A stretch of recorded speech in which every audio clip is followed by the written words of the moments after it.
Hey, it's TuxBird, and welcome to my best build for 1.6. This build is special because it actually doesn't use any gear set. Instead, it takes us back to the old 1.0 days where we all had high ends. The good old days.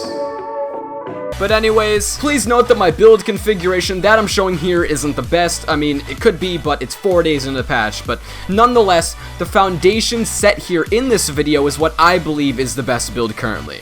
So, I'm going to go in depth about each piece and each weapon and how they synergize with each other to make it my best build for 1.6. So let's get started. Before we begin, I would like to preface this gear part of the video with a bit of information. At the end of this section, after all the individual pieces are talked about, I will give extremely important information on how to put this build together as a whole. Okay, alright. The pieces. Let's go! Alright, let's start off with the chest piece. For this current configuration, I have a rapid chest piece, which decreases the cooldown for all healing skills, which both of my skills are. I think that rapid is a good choice if you're unable to get a bear chest piece. Obviously, a bear chest piece would be an awesome choice because of its 10% boost to skill power when no skills are on cooldown, and 5% damage boost when one skill is on cooldown. It provides a little but significant bonus when you're in the heat of a fight. The 10% armor that you get with both skills on cooldown, however, for the bear chest piece, was indirectly made less powerful because of our armor, and instead of it being capped around 60%, you'll notice that it's capped at around 34%, I believe, to be the max. So 10% of 30 is obviously less than 10% of 60. So keep that in mind if you want to use a bear's chest piece. For the rolls, make sure to roll health and exotic damage resilience as a major attribute, so grenades and other outside sources do a bit less damage to you. And ammo capacity, obviously, that's a given on both your chest piece and your backpack, so yes. Next up is the mask. Tenacious to me is the obvious choice here. Tenacious Mask's talent is that it grants you 10% extra damage for 10 seconds after you use a medkit. So when you're in the heat of a battle and you heal up using a medkit as you will get that nice boost that'll make getting the kill a little bit easier while you're getting healed as well. As for the attribute rolls, I have skill power here as I would prefer to have at least a little bit better of a heal, but I'll go more into detail about the relationship between health and skill power after I complete every individual gear piece. However, if you're going for max health and damage, then health as a role here would be your best bet. As a miner, I would believe that damage to elites is the great choice, just to make killing the NPCs that you'll be surrounded by all the time a little bit easier. Next, we have the knee pads. I'm going to cut to the chase here. Shortbow championship pads. If you have them, use them. If you don't have them, yeah. I don't have them, so you know what? I'm just gonna pretend to use them to make myself feel better.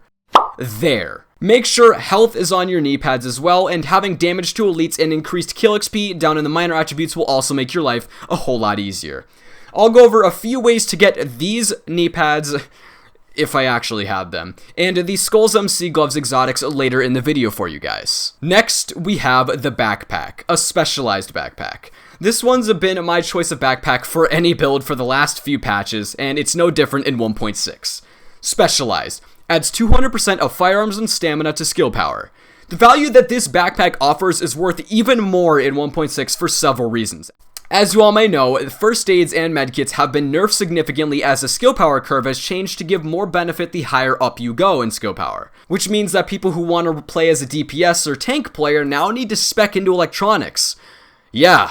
We actually need to spec into electronics. That's pretty crazy, right? I mean, I would have never thought about doing that, but I guess I do now. So, since this is really important now, any boost to skills that you can get that won't take away from your health or damage is welcomed, especially in this build.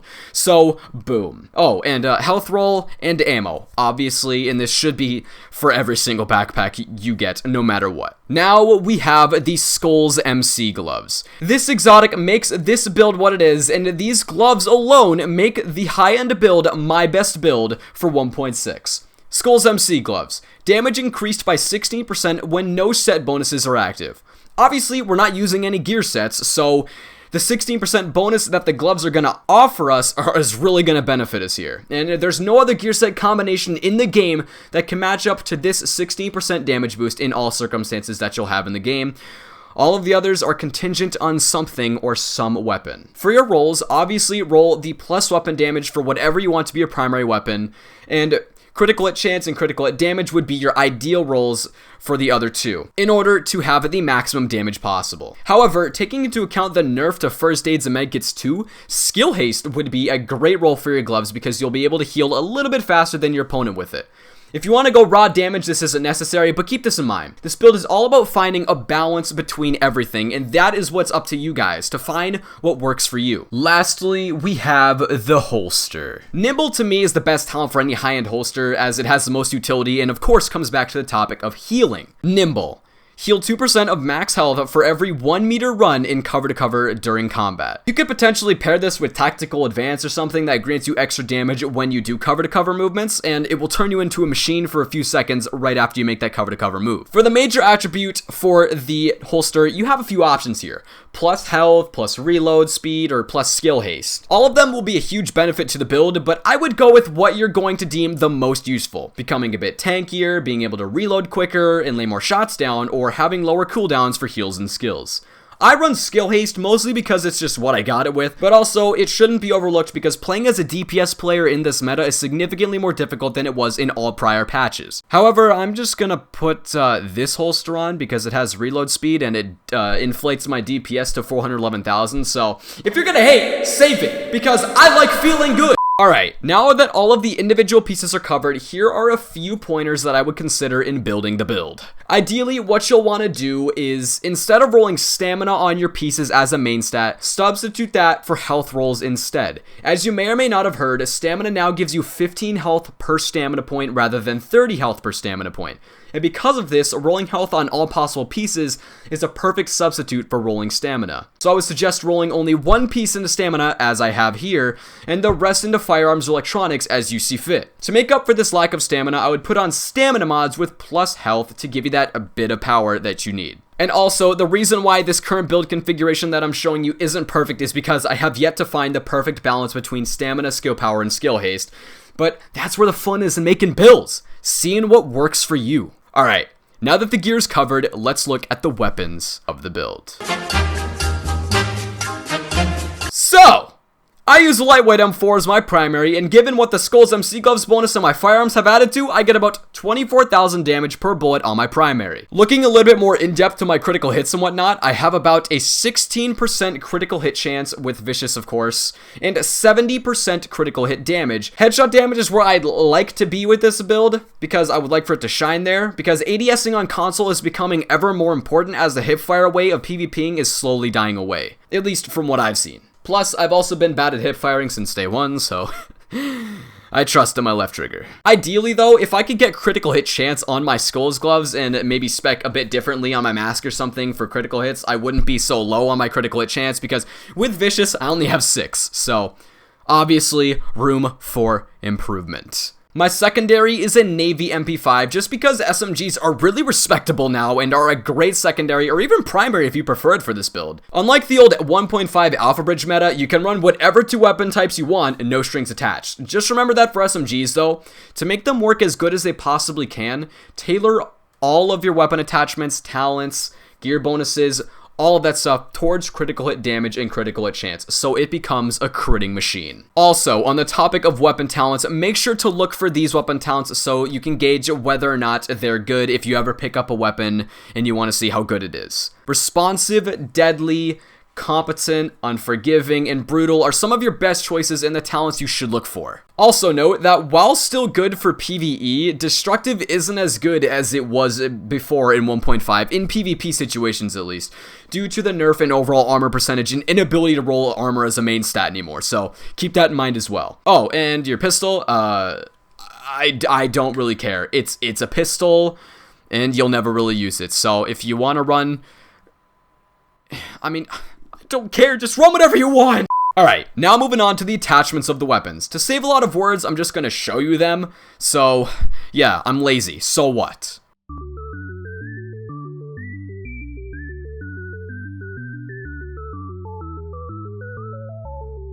There we go. Oh, and for the MP5, oh god.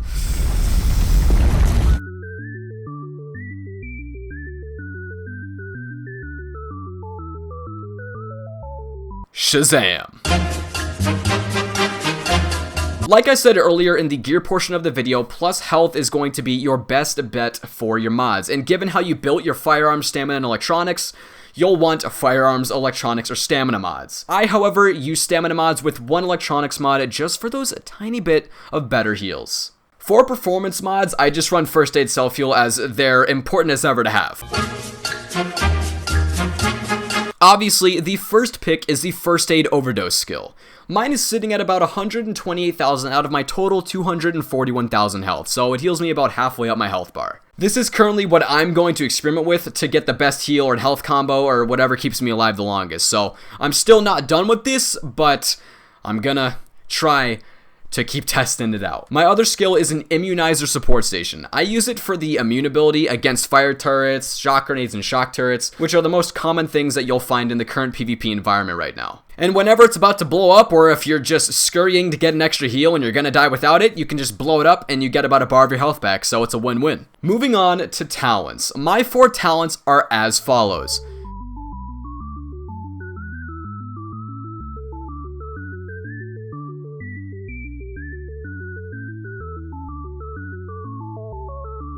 So before we end this section, just a little note about the adrenaline talent to cap off the talent section. As a new addition, a regular medkit in all situations will instantly grant you a bigger chunk of health with a small heal over time.